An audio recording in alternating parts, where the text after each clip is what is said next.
boa noite. Diego Pérez, da Rádio 102 FM, prazer revê-lo. Gostaria que você fizesse inicialmente uma análise da partida e explicasse a escalação inicial. Hoje com algumas novidades, né? Como o Jadson pela direita, não é uma novidade ele por ali, mas ele hoje começou. O Juninho voltando para a lateral esquerda também, a composição do meio um pouco diferente. Se puder explicar, por favor. Boa tarde, Diego. Sim, em termos daquilo que foi o jogo, posso começar por aí. Acho que entramos bem, tanto que entramos bem que tivemos a necessidade de encontrar o gol. Curiosamente, aquele período em que não gostei tanto da equipa foi no pós-gol, sensivelmente 8 a 10 minutos, em que a equipa não aproveitou para tentar capitalizar esse momento do jogo que é tão importante e continuar a impor aquilo que seria o ritmo do jogo, mas depois a equipa encontrou-se muito com bola. Eu acho que a nossa capacidade hoje de ter a bola, de nos associarmos, de caminharmos juntos com a bola e ter um maior controle sobre a mesma, permitindo-nos a nós controlar o nosso posicionamento e o nosso jogo, eu acho que foi o mais importante. E então aí vamos a essa questão de que o Diego falou. Nós, tendo o Juninho, que já no ano passado fizemos muito isso, tendo um lateral como o Juninho e um médio que pode jogar também a lateral como o Jadson, permitem-nos ter mais jogadores na construção. E eu acredito muito que a fase de construção é uma fase onde nós podemos procurar logo desde o primeiro momento ter uma superioridade numérica, encontrar os jogadores livres e criar superioridades numéricas nas zonas do campo. Eu acho que isso passou-se muito no primeiro tempo, onde nós encontramos praticamente sempre um 4 contra 3 no meio. E esse 4 contra 3 no meio, tendo ainda em conta um pouco mais daquilo que eram as marcações ou perseguições mais individuais dos jogadores do meio campo do Grêmio aos nossos jogadores, permitiu-nos encontrar esse jogador livre. E então, era uma construção a 3+2, fosse o Juninho a fazê-la, era o Juninho, o Luan por dentro e o Pedro mais à direita. Se fosse o Jadson, que acabou por fazê-la menos, é verdade, seria o Jadson na direita, o Pedro por dentro e o Luan, e aí iria subir o Juninho naquela posição mais do meio campo, onde queríamos ter esses dois jogadores para poder construir em 3+2, permitindo aos outros dois médios ter a capacidade de estar mais avançados, espaço mais entre linhas e ter praticamente toda a largura ocupada, fosse uma zona mais baixa, fosse uma zona mais alta, quer por o Elinho, quer pelo erro. Com a sobrecarga que o Jadson teve, entrou o Nathan, são jogadores com características diferentes. Não é um lateral que tenha capacidade de jogar em zonas interiores, é um lateral profundo, mas de corredor. Então o que tivemos que fazer nesse momento foi, inicialmente ainda com o Mateus em campo, mas depois com a entrada do Raul também, baixar o Ramírez para construir a 2, passar o Luan para a posição do Juninho, o Eduardo para a posição que o Luan estava a ocupar e permitir então que o Elinho se soltasse e viesse também em zonas mais interiores, dando o corredor ao Nathan. Então basicamente essa foi a ideia. Depois, quando entrou o Soteldo, foi para darmos mais apoio ao Luan em termos daquilo que seria o desequilíbrio que ele iria criar e acabou por criar naquela zona do campo, e o Vitinho acabou por entrar bem para fazer esse trabalho. E depois no meio campo para buscar também com o Gustavinho, porque o Lucas já estava também muito agastado. A nossa equipa tem uma coisa muito boa, que é de procurar sempre pressionar na frente, mas às vezes tem que entender que há momentos em que não dá, então temos de estar um bocadinho mais juntos, e já haviam ali algumas dinâmicas diferentes do meio campo deles, onde eles mexeram também em dois jogadores, trocaram a estrutura do meio de 1-2 para 2-1, e estavam a chegar mais de trás para a frente, precisávamos também equilibrar isso com mais frescura, como foi a caso da entrada do Gustavinho. Então, em termos gerais foi isso, a equipa soube jogar quando teve que jogar, soube sofrer em momentos em que também soube sofrer, e quando a equipa está assim, com esta disponibilidade dentro do campo, com este pensamento e acionar coletivo, estamos sempre muito mais próximos de obter resultados positivos. Hoje foi uma vitória importante por isso, porque a equipa deu uma resposta em campo, a equipa falou em campo em relação a isso, e foi uma vitória importante também porque perseguíamos ter uma performance, uma prestação desta fora de casa. Era importante para nós ter uma vitória também fora de casa, E então, somando tudo isso, deixando o golo a 0, vamos muito satisfeitos para poder descansar e ao mesmo tempo desfrutar os 5 dias que temos pela frente.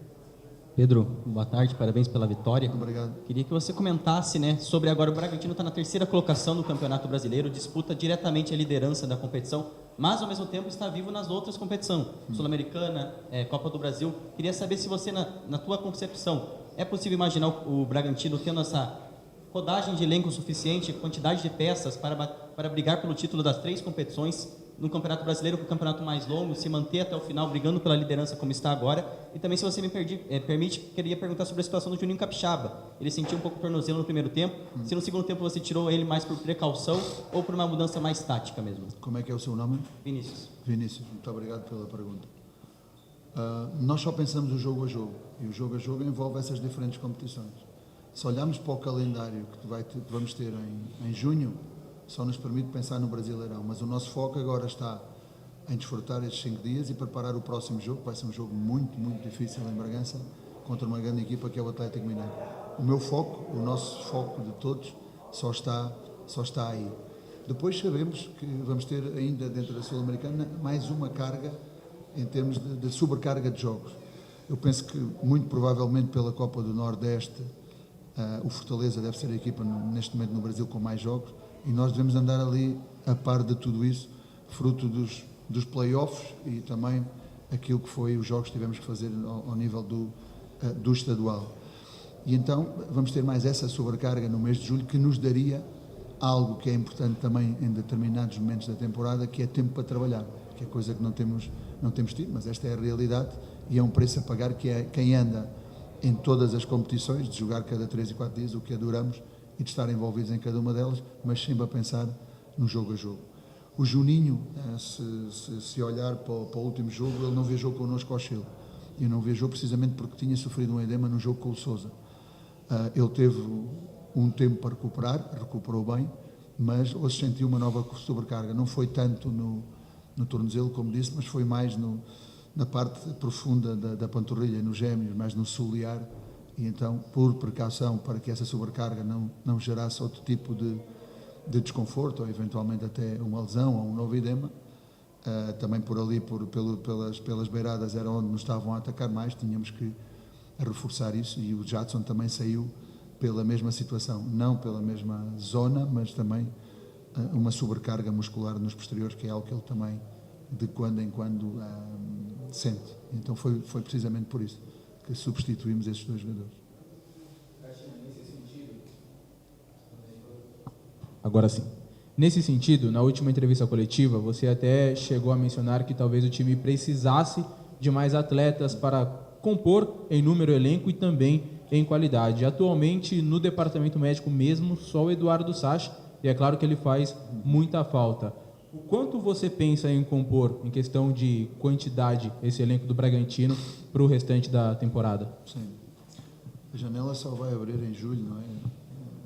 O Diego está a trabalhar isso diariamente, estamos em constante contacto, fazendo sempre essa relação em relação àquilo que é o trabalho e que nos chega também fornecido pelo Departamento de Scouting. Sabemos aquilo que queremos, sabemos aquilo que andamos a procurar, e é importante nessa janela podermos ter essa possibilidade.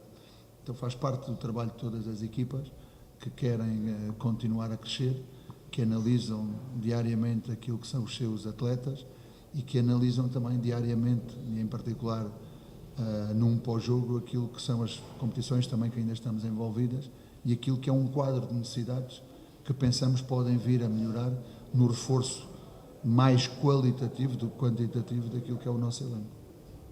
Pedro, eu queria que você falasse dessa disputa no ataque do Bragantino. Hoje a gente viu os pontas sendo muito acionados, né, durante o jogo. Mosqueira no segundo tempo, o Elinho durante o jogo também, e o Vitinho também entrou muito bem no segundo tempo. Queria que você falasse, né, como você pretende utilizar esses jogadores daqui para frente, se você pensa num rodízio ali no time titular, no ataque, e como você vê esses jogadores performando na temporada.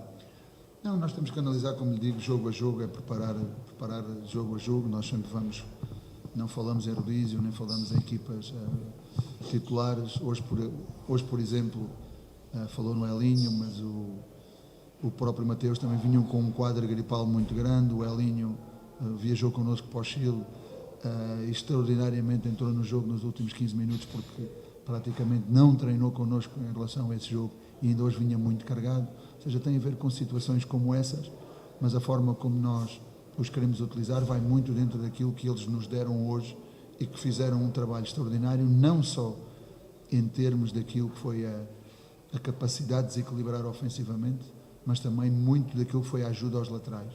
Os laterais do Grêmio, em termos da sua dinâmica de jogo, é muito interessante, são verticais, têm sempre um toque, um passe e vai, e isso obriga-nos sempre a defender as beiradas de uma maneira mais intensa, onde os nossos pontas também têm que participar. Contamos com os 3 que referiu, ainda temos o Nacho, que infelizmente nos últimos jogos não tem tido participação, tem trabalhado muito bem para continuar a merecer a nossa confiança e a merecer esses minutos. Seguramente esperamos que ele também os venha a ter. Temos o Vinicinho, que agora se juntou connosco e vinha de 2 jogos consecutivos também a ter minutos e a ajudar a equipa e a dar-nos coisas também muito interessantes dentro daquilo que são as suas características e que podem pode dar à equipa em determinados momentos. Por exemplo, quando foi agora o último jogo do Chile, uma equipa mais fechada, mais baixa, e nós a temos que ir atrás do resultado, ele tem condições para encontrar esse espaço em equipas mais fechadas, e então é basicamente por aí que nós estamos satisfeitos com os pontas que temos. Esse é o trabalho que eles fazem e eu diria que eles são todo o terreno, não são só pontas de atacar, fazem-no quando têm que fazer, mas também muito daquilo que é a capacidade da nossa primeira linha de pressão, quer o Henry, quer o Elinho, também pressionaram muitas vezes e bem e alto para podermos roubar as bolas em zonas mais altas, que faz parte do nosso jogar, dos nossos comportamentos, e essa participação é então integral, quer quando a equipa tem a bola, quer quando a equipa não a tem. Caixinha, o Bragantino diante do Coquimbo não fez uma boa partida, né? E conseguiu o empate graças a um pênalti no final. Conversava com o Pedro Henrique, ele não jogou a partida lá no Chile, mas ele disse que a cobrança foi muito grande durante a semana para mudar a atitude do time. A diferença realmente foi essa, mais até do que essas questões táticas, técnicas, a atitude dos jogadores em campo. E uma última pergunta, a gente fala muito sobre tempo de trabalho, você voltou a citar a questão de tempo de trabalho. Próximo jogo só no dia 11. Vocês deram 5 dias de descanso para os jogadores. Se puder explicar sobre essa opção também de dar esses 5 dias. Não teve a ver só com a questão emocional, a questão da atitude, mas quando a nossa equipa coloca um nível de foco e coloca um nível de ativação para poder competir, é uma equipa totalmente diferente. E foi isso que nós dissemos. Eu não tenho que estar constantemente a exigir, faz parte do meu trabalho estar sempre a cobrar, e isso eu vou fazê-lo sempre, mas nós também temos que passar de ser uma equipa de momentos. Imagine, Diego, uma escala de avaliação, uma escala de 0 a 10. A nossa equipa tem que ser sempre mínimo um 7, com este nível e este foco e esta ativação. Mas a nossa equipa também, em condições extraordinárias e perante grandes adversários, já foi um 8, já foi um 9 e já foi inclusivamente um 10. Quando ela tem esse nível de ativação e esse foco, ela pode competir e, podendo competir, pode ganhar. Mas quando não o tem, as equipas passam por cima e passam por cima de uma maneira feia. Então é este desequilíbrio que nós queremos lutar contra. E não tem a ver só com essa parte emocional. Teve a ver também com muito trabalho que o nosso departamento de análise nos faz, que o global nos faz, que nós fazemos em termos daquilo que têm sido dificuldades da equipa em encontrar um determinado comportamento, por um lado de andar mais junta e mais compacta, e por outro ter um maior controle sobre a bola, tendo mais bola naquilo que é o nosso jogo. Então, juntando uma coisa à outra, houve uma evolução nisso. Os 5 dias têm a ver com uma coisa. Eu tenho que entender, mas também tenho que respeitar, mas também tenho que criticar, porque faz parte do meu trabalho. Quando a CBF lançou o planeamento, lançou, salvo erro, a seguir ao dia do Sousa. Era uma terça-feira. Mas na sexta, e aí nós planeámos as coisas em função do desdobramento daquilo que foi feito. O que me causa a mim estranheza é uma entidade tão respeituosa como deve ser a CBF, tão organizada, 3 dias depois alterar todo esse planeamento. Isso eu acho estranho. Então, para nós é importante esta pausa, é importante este momento profilático. Nós somos aqueles que decidimos, em relação ao nosso próprio planeamento, o que fizemos foi alterar e deixar de ter uma semana larga sobre 5 dias para valorizar o descanso que é necessário a estes jogadores também terem para o que aí vem em junho e para o que vem ainda mais em julho e dar-lhes à mesma esses 5 dias e preparar o jogo com 4 dias que pensamos nós terão que ser suficientes e que teremos que ser mais seletivos naquilo que é a escolha dos conteúdos do treino, deixando de ter um dia em um regime de treino, nada mais. Vai, Massa Bruta!